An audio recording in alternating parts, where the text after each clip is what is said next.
Welcome to ஆத்மா. பெற்றோர்களை தேடி கடல் கடந்து வந்த மாயா நிர்கதியாக இருப்பதை பார்த்தோம். அவளுக்கு ஏன் இந்த நிலைமை என்று நமக்கு தெரியாவிட்டாலும் அவளின் இன்றைய நிலைமை நமக்கு வருத்தம் அளிக்கிறது. பெற்றோர்களை மறந்து போனவர்கள் நிறைந்த உலகம் இது. அதில் தன்னை தத்துக் கொடுத்து மறந்து போன பெற்றோர்களை தேடி வந்திருக்கிறாள் என்றால் இதைவிட ஒரு பெருமையான செயல் என்னவாக இருக்க முடியும்? அப்படி வந்தவளுக்கு நேர்ந்த கதிதான் மிகவும் கொடூரமான ஒன்று. அவளின் மரணத்திற்கு காரணமான அதற்கு உடந்தையான மோகனை மாயா கொன்றுவிட்டாள். இனி நடக்கப் போகும் பின் விளைவுகள் என்ன? அதன் பின்னணி கதைதான் என்ன? வாருங்கள் பார்க்கலாம். இது ஆத்மா.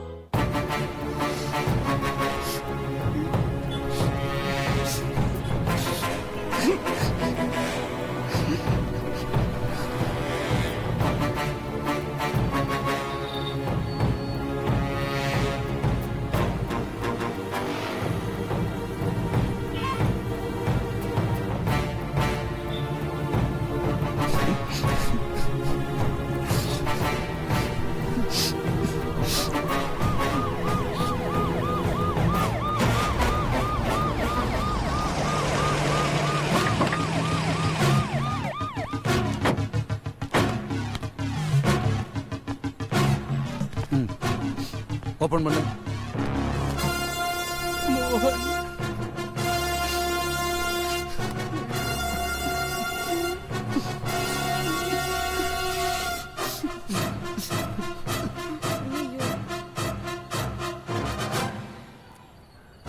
க்ளோஸ் பண்ணு.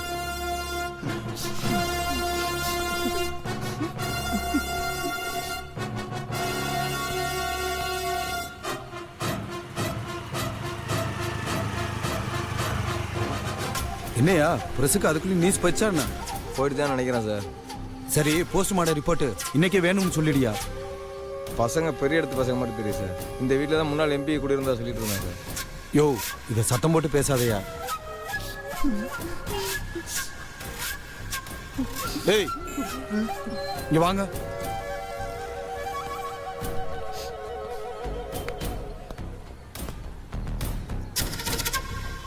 இது எப்படி ஆச்சு?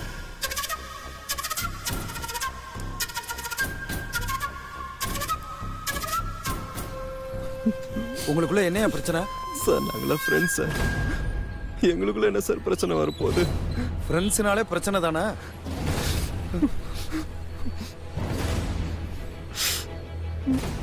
இன்னைக்கு நடக்கிற முக்காவாசி கொலைய பாருங்க. நண்பனை நண்பனோ, காதலிய காதலனோ, காதலனை காதலியும் தானே கொலை பண்றாங்க. இதுக்காக தனியாவா ஆள் வர்றாங்க?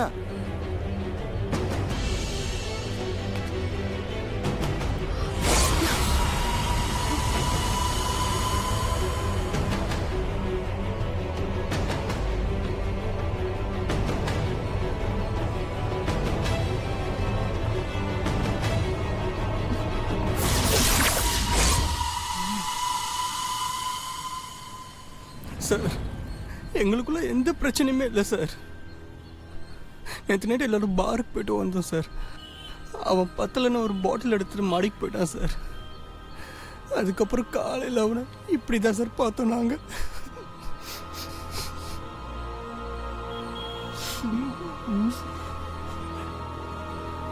மா, இங்க வா.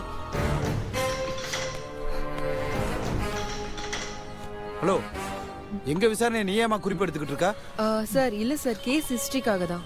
மா, அந்த ஹிஸ்டரி ஜாகிரபிலாம் நாங்க சொல்லுவோம், அப்ப எழுதிக்க. இப்ப எங்க விசாரணையில நீ குறிப்பெடுக்காத.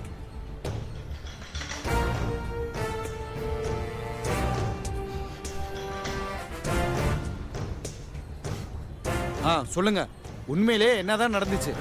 அதான் சொல்லட்டுமே சார். நீங்க சொல்றதெல்லாம் உண்மை ஆயிடாது. எதுவா இருந்தாலும் நீங்களே சொல்லிடுங்க. என்னால முடிஞ்ச ஹெல்ப்பை நான் பண்றேன்.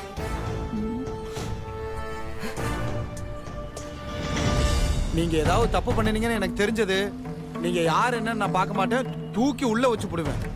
நேற்று நைட்டு எல்லாருமே ரொம்ப ஓவரா இருந்தாங்க சார். அதனால தான் சார் எல்லாரும் என் வீட்டுக்கு கூட்டிட்டு வந்தேன். இல்லைன்னா எல்லாரும் அவங்கவுங்க வீட்டுக்கு நைட்டு போயிருப்பாங்க சார்.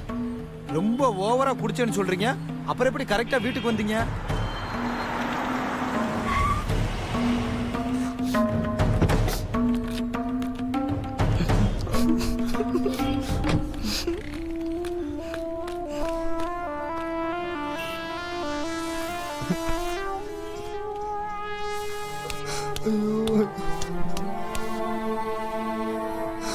மச்சான்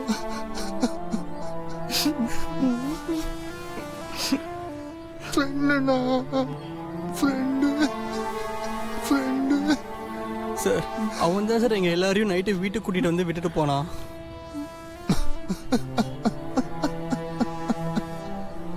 சார் பாடியை தொடாதீங்க சார். Friend sir friend.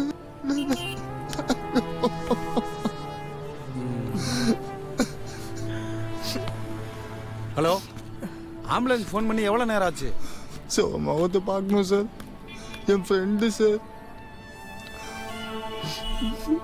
மச்சான் மோகனை பாடுறா.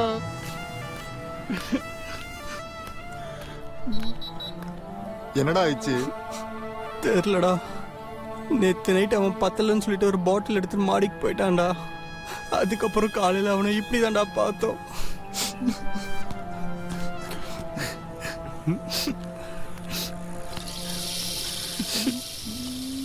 ஆமா, நீ யாரு? நாங்களாம் ஃப்ரெண்ட்ஸு சார். நேற்று பார்லேருந்து நான் தான் சார் கூப்பிட்டு வந்து விட்டேன். தூங்கிடுவானு நினச்சி தான் சார் போனேன். அதுக்குள்ளே இப்படி ஆடுன்னு நினைக்கல சார்.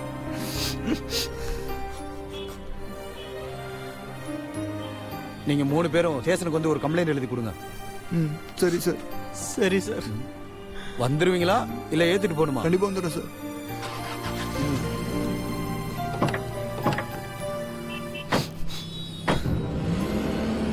வாசு, நீயும் வாடா, ஸ்டேஷன் வரைக்கும் போயிட்டு வந்துடுவோம். சரிடா.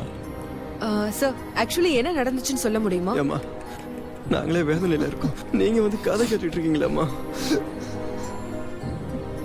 சார் நீங்களாச்சும் சொல்ல முடியுமா இது எப்படி நடந்ததுன்னு? அதுக்கெல்லாம் இப்போ நேரம் இல்லை, ஸ்டேஷன் போகணும். சாரி.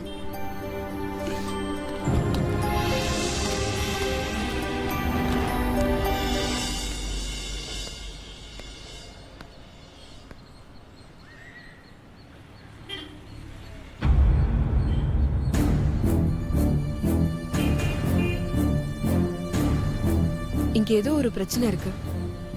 அது என்னன்னு கண்டுபிடிக்கலன்னா பெரிய பிரச்சனை ஆயிடும்.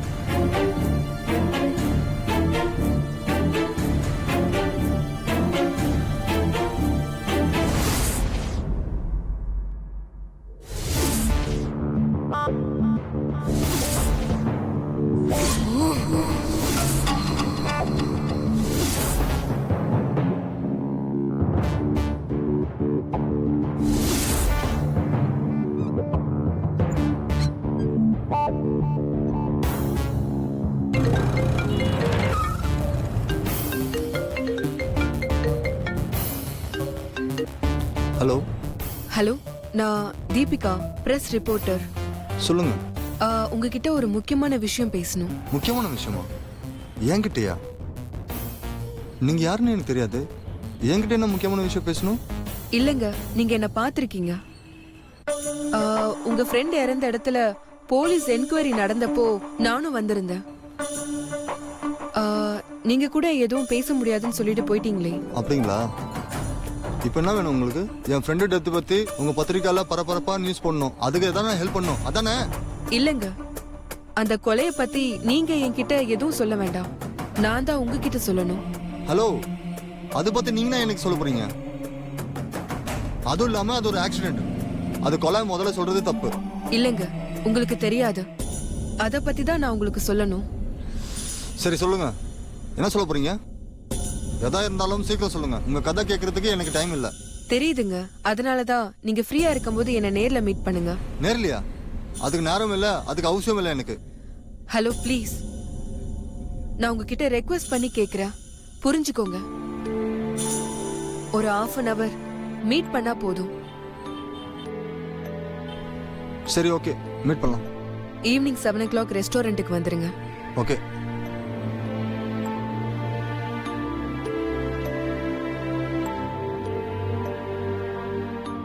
இவன் கிட்ட உண்மையை சொன்னா ஏத்துக்கு வேணா மாட்டானா?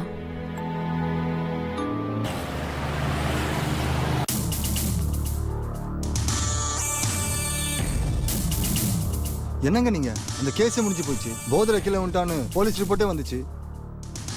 இதுக்கு மேல கேட்டு என்னங்க பண்ண போறீங்க? போலீஸை பொறுத்த வரைக்கும் அது முடிஞ்சு போச்சு. ஆனா என்ன பொறுத்த வரைக்கும் அது இன்னும் முடியல.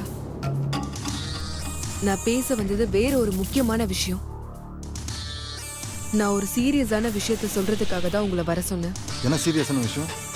நான் சொல்ல போற விஷயத்த நீங்க எப்படி எடுத்துப்பீங்கன்னு எனக்கு தெரியல. ஆனா விஷயம் ரொம்ப சீரியஸானது. அப்படி என்ன சீரியஸான விஷயம்?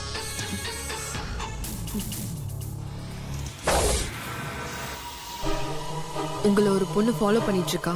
அந்த பொண்ணு நீங்களா? ஐயோ, அது நான் இல்லைங்க, அது வேற யாரும். அவ உங்களை ஃபாலோ பண்றத பார்த்துட்டு தான் நான் உங்களை ஃபாலோ பண்ணிட்டு வந்தேன். உங்களை பேட்டி எடுக்கிறதுக்கு இல்ல. பொண்ணுங்கண்ணா பழைய இழிச்சிட்டு எங்க தேடுன்னு நினைக்கிறீங்களா? எனக்கு அந்த மேலே இன்ட்ரெஸ்ட் இல்லை. நான் சொல்ற பொண்ணு பொண்ணே இல்ல. பொண்ணு இல்லைனா பேயா? ஆமாங்க, அது ஆவிதான்.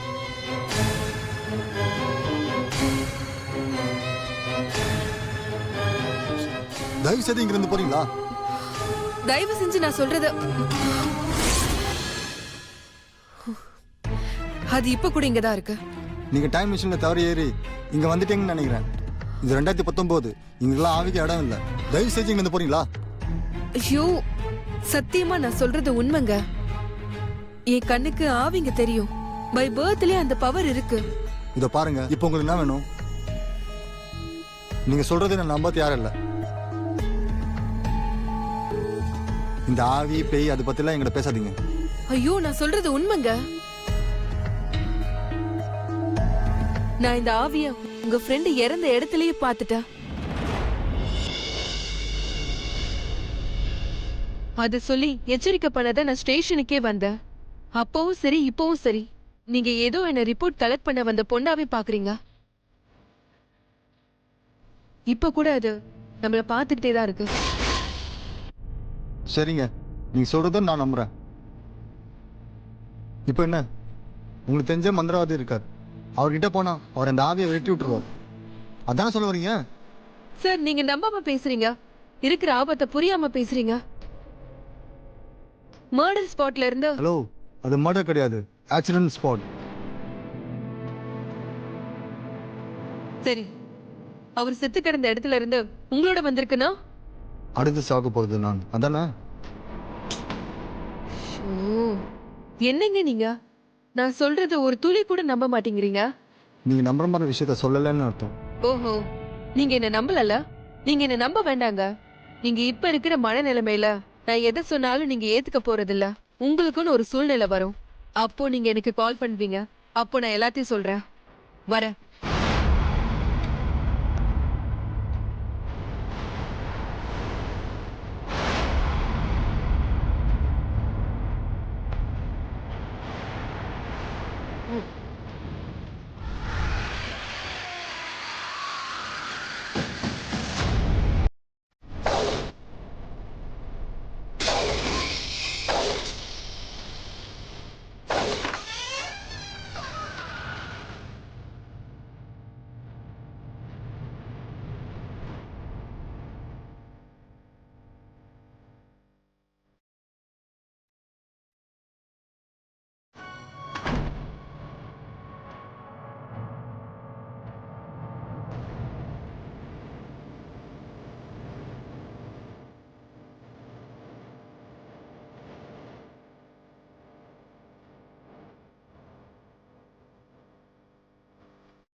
இது ஆவியின் கதையா அல்லது ஆவியை பார்க்கும் சக்தி கொண்ட ஒரு பெண்ணின் கதையா?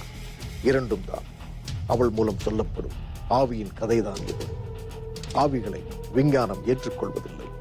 அப்படி என்றால் ஆவிகளை பார்ப்பதை மட்டும் விஞ்ஞானம் ஏற்றுக்கொள்ளுமா? அதையெல்லாம் மறந்து விடுவோம். மோகனை கொன்ற மாயா வாசுவை பின்தொடர காரணம் என்ன? மாயாவின் அடுத்த இலக்கு வாசுவா? ஏதாவது சொல்ல வேண்டும் என்று வாசுவை அவள் பின்தொடர்கிறாளா? மாயா வருவது வாசுவிற்கு தெரியுமா? மாயா அதை தெரியப்படுத்தினாளா? சொல்ல வேண்டும் என்றால் தெரியப்படுத்துவாள். ஒருவேளை கொல்ல வேண்டும் என்றால்.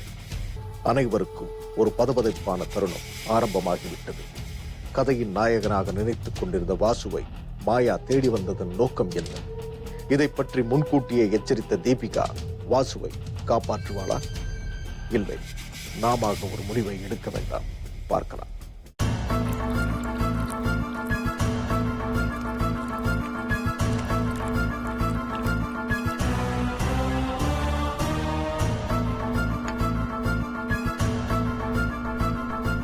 ஏன்டா அவன் அப்படி பண்ணா? அவனுக்கு என்னடா பிரச்சனை? அது தெரிஞ்சிருந்தா தான் நம்ம தடுத்துருப்போமே. அவன் சூசைட் பண்ற அளவுக்கு கோலம் இல்லடா, தைரியசாலி தானே. அதுவும் இல்லாம சூசைட் பண்ற அளவுக்கு எந்த சம்பவம் நடக்கலையே. ஒருவேளை சரக்கு போட்டதால ஏதாவது செஞ்சிருப்பானோ? அவன் எங்கடா சரக்கு அடிச்சான்? லேட்டா தானே சரக்கு அடிச்சான். அதுல தள்ளாடி கீழே விழுந்துட்டானா? ஏய், அவனை பத்தி நீ தப்பா நினைக்கிற.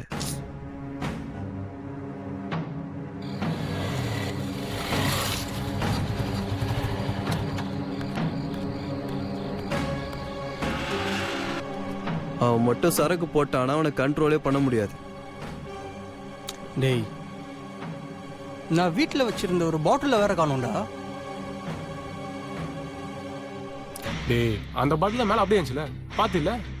அப்ப என்னதானே இருக்கும்? சூசைடும் இல்ல, குடிபோதையும் இல்ல, அப்புறம் எப்படி அவன் கீழே விழுந்தா?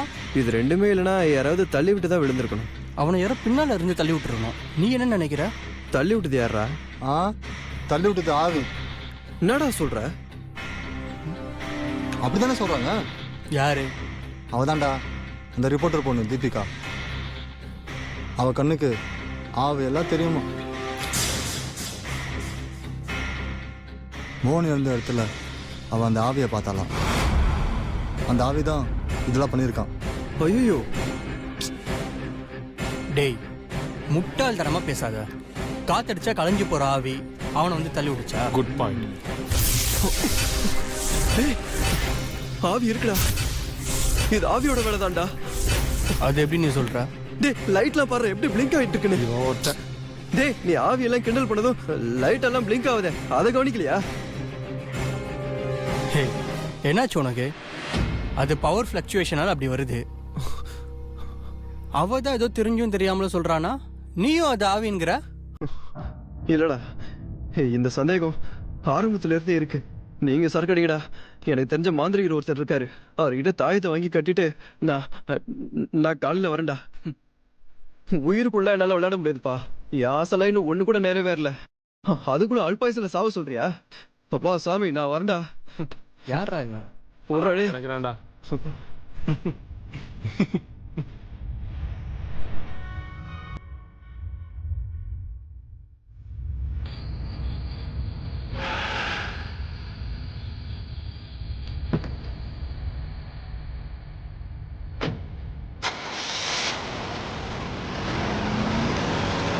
எல்லாம் உன்னால தான்டா. அவனை வந்து பயமுறுத்திட்டல. நான் என்னடா பண்ணேன்? அவன் கிட்ட சொல்லும்போது நான் பயந்தேனா? அவன் பயந்தா நான் என்ன செய்யறது? டைம் ஆயிடுச்சு. சரி மச்சி, நானும் கிளம்புறேன். இந்த ஒரு பெக் போட்டு போ. வேண்டாம் மச்சி, இப்போ வேலை இருக்குடா. நான் கிளம்புறேன்டா.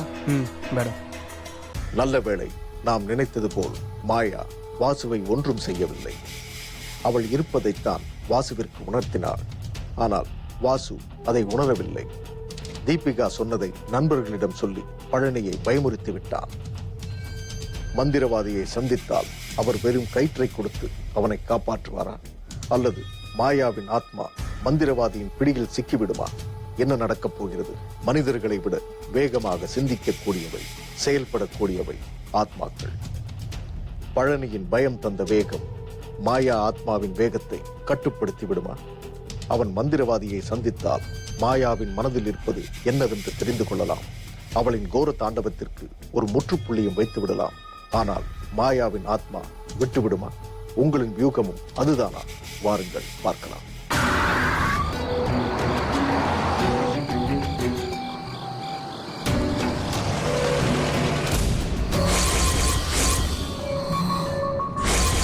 எங்கடா போற?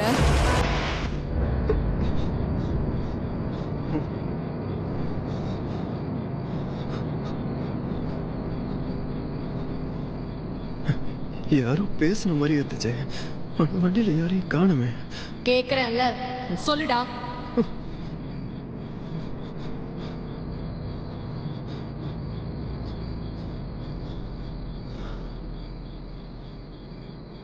ஏய், யார் அது? எல்லாம் தெரிஞ்சவங்க. என்ன விரட்டுறதுக்கு மந்திரவாதி கிட்ட போறியா? உன் உடம்புல இருந்து உயிரை விரட்டுறதுக்கு தான்டா நான் வந்திருக்கேன். எங்க இருக்கீங்க? எதுக்கு என்ன பயமுத்துறீங்க? கார்ல ஏதாவது ஸ்பீக்கர் எதுவும் செட் பண்ணிட்டானுங்களா? அப்ப நீ இன்னும் நம்பலல்ல? அப்புறம் எதுக்கு மந்திரவாதியை தேடி போற? இந்த பேரும் சும்மா ஏட்ட விளையாண்டுட்டு இருக்காத. அப்புறம் நான் என்ன பண்ணுவேன்னு தெரியாது.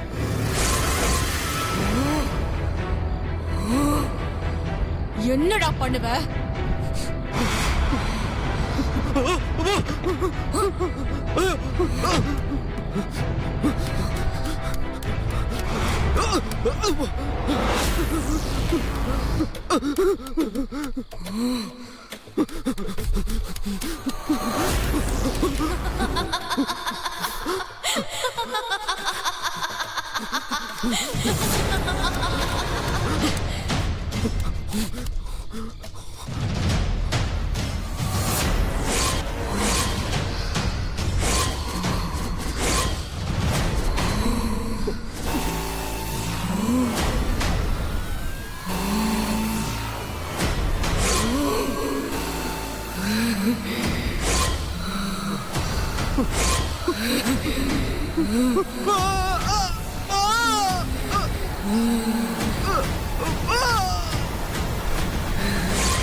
மந்திரவாதியை சந்தித்து இந்த கதை முடிவு பெறும் என்றால் பழனியின் கதை முடிவு பெற்றுவிட்டது. மோகனை தொடர்ந்து பழனி பலியாகிவிட்டான். பழனியை தொடர்ந்து வேறு யாரெல்லாம் மாயாவின் கோபத்திற்கு பலியாக போகிறார்கள்?